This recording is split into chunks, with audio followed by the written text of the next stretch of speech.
Live look right there at Washington, D.C.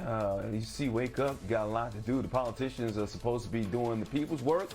Well, once again, they're not doing enough to get some of the basic principles of our democracy done when it comes to these voting rights out here. That includes working on the voting rights legislation once again being weighed in the Senate. President once again doubling down during a speech on Tuesday, calling out senators. Yesterday, Senate Minority Leader, I should say, Mitch McConnell said he used to respect Joe Biden, but not right now. The president's rant yesterday was incoherent, incorrect, and beneath his office.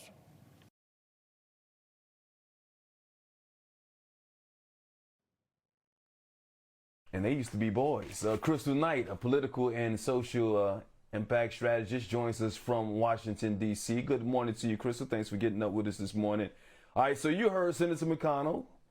He heard President Biden, but he clearly did not listen when it comes to his response there. What did you think of what McConnell had to say?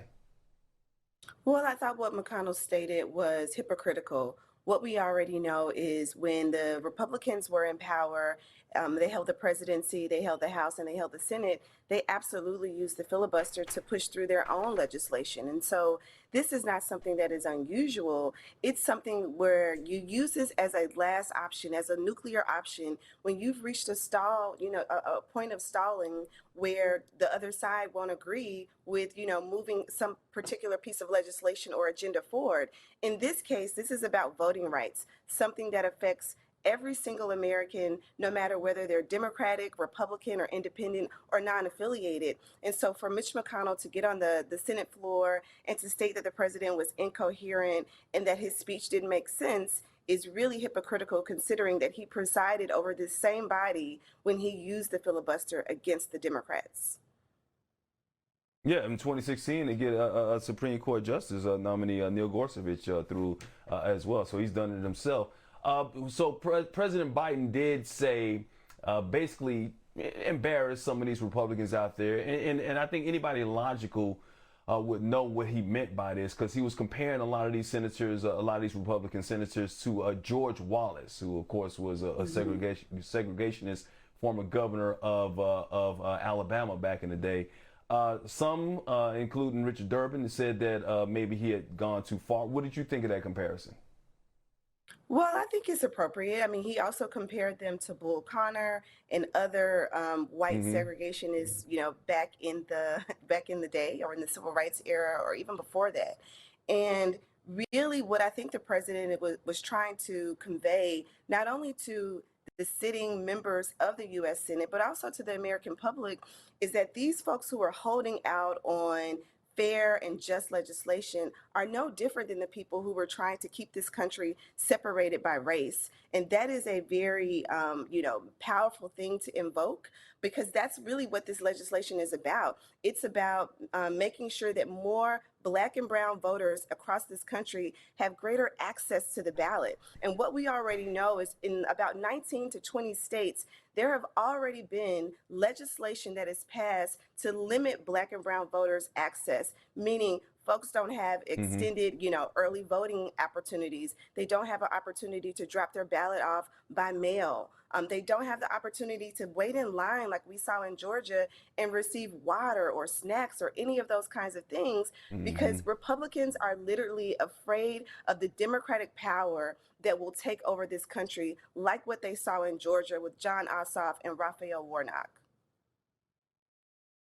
Absolutely. So Senator Schumer, he's going to force a procedural vote on the Freedom to Vote Act by this Monday. Of course, Martin Luther King Day, once again, one of these self-imposed deadlines that seems to come back to haunt the Democratic Party, this Biden administration. But what exactly does that mean? What are we going to find out on Monday? Well, we'll find out on Monday if, Leader Schumer really is worth his weight in the Senate. And so what we're talking about is, they will bring a vote to the floor, and will they have the votes to actually have the conversation? That will be the thing that people should look out for and should watch for. And if they've really been truly negotiating behind the scenes, having conversations and discussions about, this filibuster and ending it so we can move voting rights forward, that will be evident on Monday. The other thing that we should look out for is if folks have conversations about what the president has stated that he would do. He's already stated that he would go and meet with the Senate leadership at their weekly meeting to talk about this very issue. And so what we should expect on Monday is for every single Democrat to fall in line if he or she is on board and if the leadership has done the proper negotiations to get them. And so I'm mentioning every Democrat because I'm really talking about Kyrsten Sinema of Arizona and Joe Manchin of West Virginia. But also we should expect Republicans to not be supportive of this conversation. Why would they be supportive of it? This is the reason why we're actually in this situation, because of the big lie that's being pushed by the Republicans. Once again, I use the analogy, why are you going to help somebody put out a fire that you actually started? And it might go beyond Kyrsten Sinema and Joe Manchin when it comes to this whole filibuster situation. But before I let you go, inflation is up. Obviously, we know that. Midterms right around the corner. What can Biden do? Like I keep saying, what can he do? Because unless he's, once again, Kerry Washington, if you look at Scandal and look at Olivia Pope, and he's got some pictures on some of these senators out there, how can he actually convince them? What kind of pressure can he put on Sinema? What kind of pressure can he put on someone like Joe Manchin to get them to change their mind when it comes to the filibuster?